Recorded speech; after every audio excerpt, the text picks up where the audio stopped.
My name is Mark Glover, and today we're going to be talking about respirators. These are in lieu of the N95 shortage. N95 masks are made to be disposable, one-time use items. These are reusable items. They're not superior in their filtration to the N95. What is superior, though, is that this is reusable and made to be reused. Also, the main weakness of the N95 mask is leaking around the edge or a pore seal. With this silicone or elastomeric plastic, you're going to get a much better seal than an N95. So here's how this goes on. You're going to tighten these top straps, and then these back straps are going to hook in the back. So with a respirator, you don't do a fit test, you do a seal test, and there's a couple different ways to do that. The first time you try these on, you're probably just going to do it with a mask. So you're going to put your mask on and cover the inlets. And then inhale. You should have a good seal and no air should be moving. So you're going to cover the inlets and inhale. Alternatively, you can do that every time you put these on by covering up the cartridges. When you put these on, there's two arrows that are going to align. You're going to have an arrow on your mask and a line on your cartridge. You want to align those two things and turn in a clockwise fashion. It will snap into place. That connection is called a din and bayonet type. The other way to do a seal test is to squeeze these 709.3s. Alternatively, if you have the 69026, you can cover the inlets.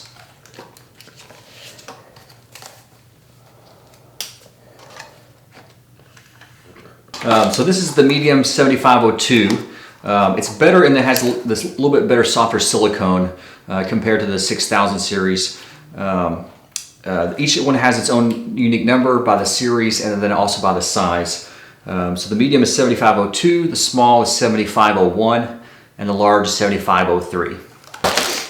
Also, we have the 6502. So the 6501 is the small, 6502 is the medium, and 6503 is the large. Very similar to the 75 series, the soft silicone plastic, just a little bit different exhaust, but otherwise almost identical mass.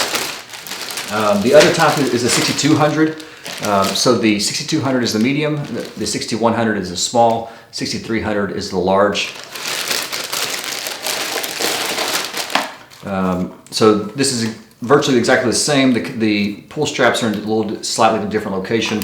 It's a little bit more rugged, thicker plastic, not as soft on the face.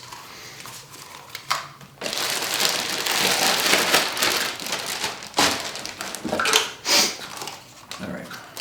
So now let's talk about cartridges. So basically you need a particulate cartridge. P95 or N95 is fine. The N refers to not resistant to oils.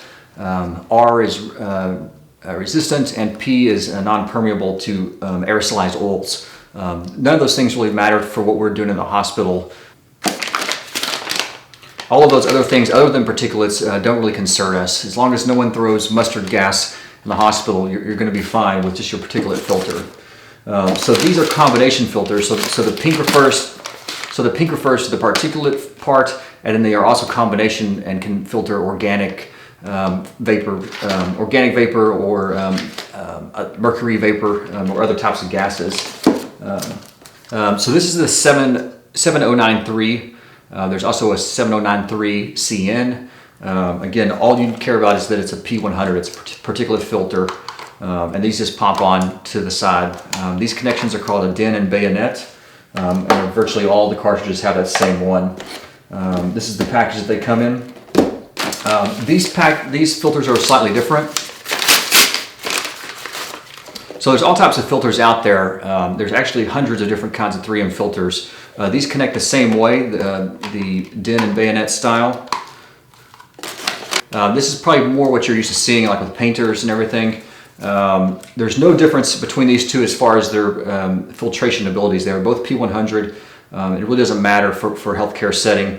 The benefit of these is that the filter is not exposed, so it's a little bit easier to clean.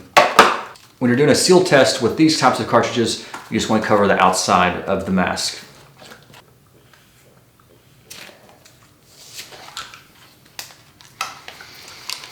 So these are all color designated. If you're not sure which ones to get, just get whatever is pink. That's the easiest way to remember it. They also have another color that refers to what gas they can filter. So these types of filters are combination filters. So they'll have like a carbon filter plus a particulate filter in it.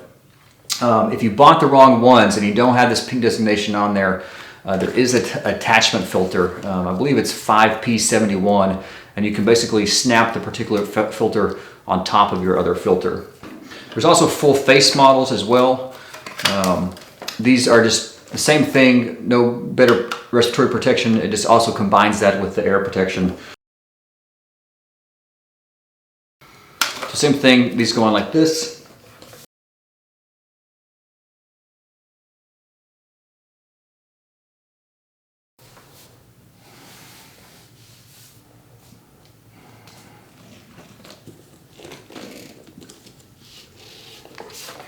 So you'll see there's various models of these. Some of them have 6 points like this one. Some of them only have 4 points. It just gives you more micro adjustments. So this is the anatomy of most masks. It has 2 intake valves here. That's what makes it easier to breathe, is that you're dispersing that intake and that filtration over a greater area, so you have less resistance to breathing. And then it has an exhaust port here. That exhaust port is essentially like breathing on someone. So if you're using this within 6 feet of someone or within the operating room, you want to have that covered as well with either cloth or like a ear loop mask. That way you're not breathing out. That way you're not breathing onto people. Let's talk about cleaning this. Like I've talked about, the best thing about this is that it's reusable, so you want to be able to have some way to clean it. Basically, you want to take everything off and wash your hands before you take this off so you don't contaminate it. Once you do that, you want to take the filters off. And then this can be, between patients, you can wipe down everything with disinfectant wipes. At the end of the day, you can just wash this with soapy water or with a detergent wipe or a disinfectant wipe. Just want to be careful when you're cleaning inside these valves here. The intake valves and the exhaust valve are fairly fragile, so you don't want to really scrub those. Remove the cartridges and set them aside. Gently wash all surfaces of the mask with a gentle detergent or hand soap. Be careful while you're cleaning around the intake and exhaust valves. They are fairly fragile and can pop out easily. Just pop them back into place if they fall out. Rinse the mask and set it aside to dry.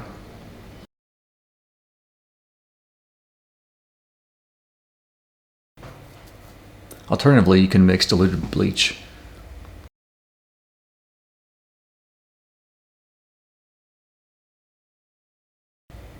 Spray all surfaces of the mask with the bleach solution and wipe it down.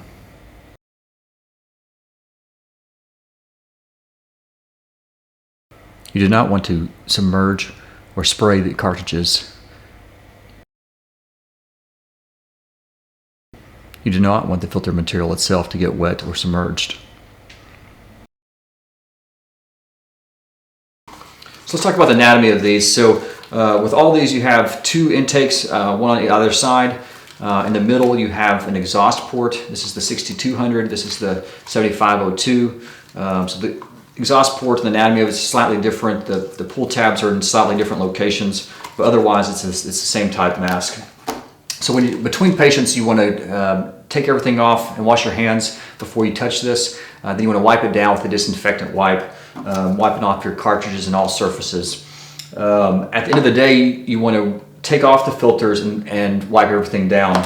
You can do that with a diluted spray bleach.